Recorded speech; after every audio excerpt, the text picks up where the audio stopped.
E a gente continua falando sobre a demissão da diretora do Federal Reserve, Lisa Cook, para a gente repercutir essa decisão de Donald Trump e uma eventual interferência de Trump no Federal Reserve. A gente conversa agora com Felipe Santana, que é especialista em investimentos do Grupo Axia Investing. Muito boa tarde, seja muito bem-vindo, Felipe. Olá, Vitor, um prazer estar aqui na CNN sempre com vocês. Muito obrigado pelo convite. Prazer é nosso. Felipe, queria começar te perguntando o mais óbvio. Donald Trump pode demitir Lisa Cook da diretoria do Fed? Bom, Vitor, na verdade, não, né? Nós temos um depende aí, talvez, no mercado, mas a princípio não. Por quê? Porque há uma independência do Banco Central americano, há uma independência dos diretores do Banco Central, governadores do Fed, e o presidente dos Estados Unidos, ou o próprio Banco Central americano, poderia fazer ali uma remoção de cargo, caso ficassem comprovadas, sem nenhuma outra chance de defesa, as denúncias que estão sendo implicadas a ela. Então, na verdade, é um movimento muito mais político do presidente dos Estados Unidos do que propriamente um movimento jurídico que possa ali realmente remover ela do cargo no curto prazo. Tanto é verdade que durante a madrugada repercutiu muito nas redes dos Estados Unidos essa demissão anunciada através da rede social do presidente americano e de pronto, de imediato, vários especialistas em mercado financeiro americano, especialistas e advogados de Wall Street, disseram: olha, isso é uma sinalização muito maior do que um movimento verdadeiro. A Lisa já respondeu também, disse que vai entrar na justiça ou vai entrar contra o presidente dos Estados Unidos, mas neste primeiro momento não há qualquer indicação de remoção, muito menos de renúncia. Até porque a renúncia por parte dela implicaria, de certa forma, em parte de reconhecimento de culpa, né, Vitor? Então, nesse momento, é muito mais uma grande cortina de fumaça por conta da reunião do Fed aí que está chegando para setembro do que realmente um movimento de demissão por parte do presidente. E a gente pode considerar esse distensionamento, por exemplo, na curva de juros norte-americana, Felipe, como uma reação a essa tentativa, né, essa incursão de Donald Trump contra a Lisa Cook ou não?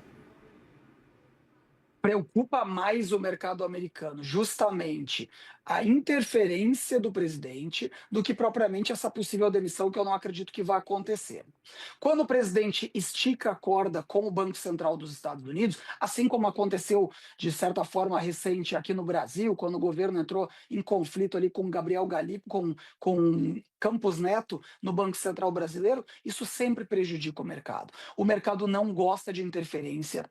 O mercado gosta de um banco central independente, é preciso que as instituições sejam reforçadas com independência para poder atuarem. Então, nos Estados Unidos, isso é muito visto como interferência, ou uma tentativa de. Eu até entendo que essa regulamentação nos Estados Unidos é um pouco mais sólida, é um pouco mais realista do que aqui no Brasil. Nós temos um pouco mais de rusgas em relação a isso, até pela própria indicação do presidente do Banco Central, mas é muito claro e cristalino que o presidente Trump está querendo compor os 4 principais votos para a próxima reunião do Banco Central deles. Então, o presidente americano movimentando alguma peça nesse xadrez do Banco Central, do Federal Reserve, ele pode estar alcançando aí o tão sonhado corte de juros por lá. E que deve vir, né, Felipe, essas indicações dadas pelo presidente do Fed durante o simpósio de Jackson Hole indicam que, pelo menos em partes, é evidente, esse desejo de Donald Trump vai ser atendido depois dessa resistência por parte de Jerome Powell, esse movimento de bastante cautela que a gente acompanhou por parte do presidente do Federal Reserve por lá, em meio a esse cenário de completa incerteza. E aí eu te pergunto exatamente sobre esse aspecto.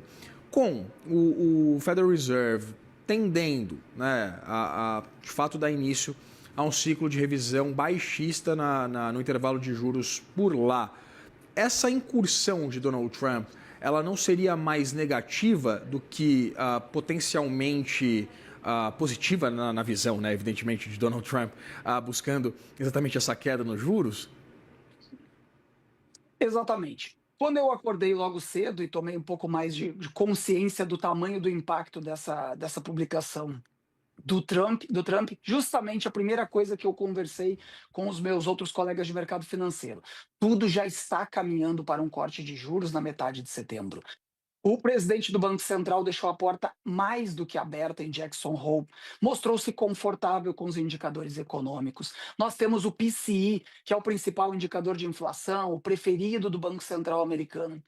Nesta sexta-feira, tudo indica que todo o caminho já está asfaltado, Vitor, para um corte de pelo menos 0,25 na próxima reunião. Então, no meu ponto de vista, e em grande parte dos colegas com quem conversei hoje cedo, foi desnecessário, foi tensionar uma corda que não precisava. Nós já temos por parte do estratégico e diplomático Jerome Powell uma porta aberta para o corte. Tensionar com o Fed agora pode, inclusive, fazer com que outros diretores recuem nessa métrica de corte de juros. O mercado já precificando isso também, o mercado está sempre de olho, pode haver alguma mudança. O que nós temos que acompanhar a partir de agora é principalmente a Fed Watch, né, que acompanha ali as projeções de corte lá nos Estados Unidos. Que indicam, na verdade, né, pelo menos os dados do CME Group apontavam ali uma, pelo menos uma tendência percebida por 90% das apostas do mercado acerca exatamente dessa possibilidade de uma revisão baixista por lá.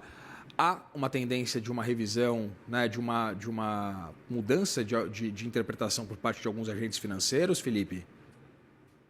Nós poderemos ter uma revisão das projeções de corte caso essa situação escale.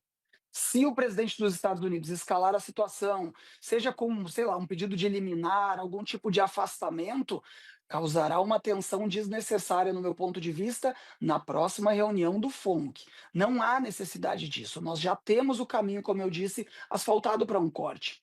Nós já temos números positivos da economia americana, temos o impacto das tarifas, pelo menos com os indicadores que conhecemos até agora, não causando problemas para a economia, permitindo um corte de 0,25, corte esse que há muito tempo o mercado já está aguardando, que pode empurrar as bolsas mais para cima, porque juro para baixo é ativo de risco em alta. Então, não havia essa necessidade. Eu acho que foi totalmente descabido. Nesse momento, o Trump quer se reafirmar com o poder sobre o Fed. Nós já temos no horizonte, num horizonte próximo, a indicação do próximo presidente do Fed, outros diretores. Então, realmente, o mercado vê hoje com mais cautela o movimento do xadrez por parte do presidente americano do que propriamente a indefinição com relação ao corte. Felipe, eu lembro que nas primeiras incursões de Donald Trump, os primeiros ataques contra Jerome Powell, as primeiras ameaças de demissão do presidente do Federal Reserve, o mercado reagiu muito mal. Eu lembro de uma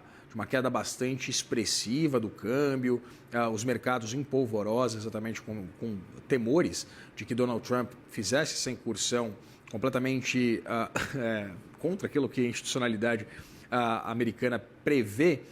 E aí houve um certo movimento de Pedro e o Lobo, né, a partir daqueles novos ataques de Trump. O mercado passou a ignorar esses xingamentos, essa indelicadeza de Donald Trump contra Jerome Powell. A partir agora dessa leitura de que não, Donald Trump não vai demitir Powell, mas o mandato do atual presidente do Fed acaba em maio. Como você disse, né, aí Donald Trump vai ter ali no intervalo até, evidentemente, maio do ano que vem, agora possibilidade de escolher o novo presidente e seus diretores. O que de fato agora a gente pode esperar acerca dessa escolha e da condução da política monetária nos Estados Unidos, que a gente sabe, o Federal Reserve é visto como uma instituição bastante sólida, respeitada, e evidentemente a gente tem os bons norte-americanos como um ativo de reserva de valor. Isso pode ser modificado a partir dessa escolha de Donald Trump? Pode sim. É clássico do presidente americano colocar os seus grandes aliados, assim como também é clássico dele, é histórico, que ele remove peças que não estão de acordo, ou totalmente de acordo com a política dele. Aqui sem fazer um juízo de valor, é simplesmente um costume do presidente americano, né? Assim como ele sempre ancora suas negociações em patamares mais altos para poder negociar pontos mais baixos, o presidente americano gosta e coloca nas suas peças estratégicas pessoas que estão totalmente de acordo com ele. Haja vista as últimas coletivas, ou todas as coletivas que nós temos no Salão Oval, lá na Casa Branca, onde as pessoas estão sempre enaltecendo o trabalho dele, agradecendo pela oportunidade, e não há divergência. Portanto, a substituição tanto do presidente do Fed quanto de alguns diretores que ele vai poder alcançar essa possibilidade, certamente serão pessoas totalmente alinhadas com ele. Esquece que serão pessoas simplesmente técnicas nos cargos técnicos. Serão sim pessoas aliadas e alinhadas com ele, tanto na política monetária quanto nas próximas votações. Uma vez substituído o presidente e alguns diretores, prepare-se para ter decisões do presidente americano em pauta. E aí, eu queria exatamente entender o que vai acontecer com o câmbio, porque, de novo, outro ativo que é considerado exatamente essa reserva de valor. A gente pode acompanhar o dólar perdendo esse papel de moeda de referência, tanto para comércio evidente, mas quanto também esse ativo seguro? Não, nesse caso eu discordo um pouco de parte do mercado que pensa dessa forma. O dólar é e vai continuar sendo o grande ativo de negociação global, né? O nosso ponto de equilíbrio ali entre moedas diferentes. Todo mundo negocia com dólar, é a moeda de conversão global. Não vejo o dólar perdendo essa funcionalidade no curto e médio prazo. O que a gente já está vendo é um enfraquecimento do dólar frente a moedas ricas, através do DXY, né, o DXY, aonde a gente afere de um lado o dólar, do outro o euro, do dólar, coroa sueca, libra esterlina, todas essas moedas de países fortes. Neste caso, nós temos sim uma perda do dólar americano frente a essas moedas. Agora, todo mundo ainda usa o dólar como conversão global, mesmo com problemas, mesmo com algumas discussões, com alguma instabilidade. O dólar está mais fraco no mundo, sim. Isso não é de toda forma um problema para os Estados Unidos, que tem uma dívida interna trilionária, então pode acabar usufruindo disso, mas as negociações comerciais que estão em vigor aí mostram que o dólar vai continuar sendo por muito tempo, por sua hegemonia, a moeda de conversão global. A pandemia nos mostrou muito claramente isso. Quando o bicho pega no mercado, quando nós temos problemas, é para o dólar americano que o investidor e o mercado correm. Conversou aqui com o Felipe Santana, especialista em investimentos do grupo Axia Invest. Agradeço, Felipe, pela disponibilidade de conversar com a gente. Um grande abraço, Vitor. Muito obrigado pelo convite. Abração.